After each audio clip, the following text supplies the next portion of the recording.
Ungakhohlwa ukuthi impilo yakho akusiyona eyomuntu, akusiyona futhi abantu abakushayile.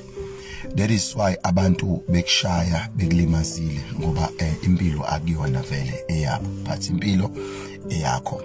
But make sure ukuthi uyicabangela impilo yakho ukuthi isazoqhubeka. Make sure ukuthi uyacabangela ukuthi luningi uhambo osazolihamba, and make sure ukuthi uyakulwela ukuphola. Ungafuni ukuhlala enxebeni, ungafuni ukuhlala nesilonda sidlale impukane.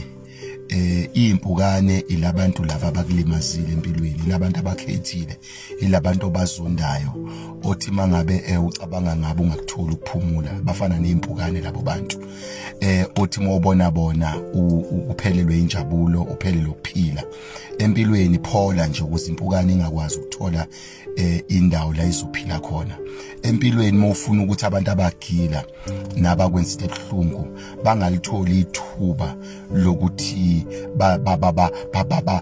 bakhululeke, ukuthi phola sebekushayile, phola sebekulimazile.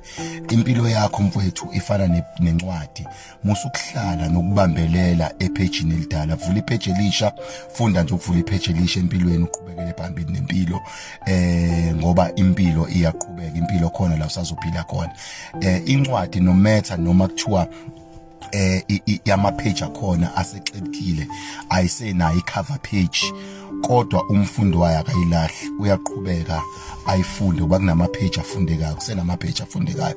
Ngizothi empilweni yakho nawe impilo yakho kusenempilo esangafundeka, kusenempilo esangenzeka, kusenempilo ekusangaphileka kuyona.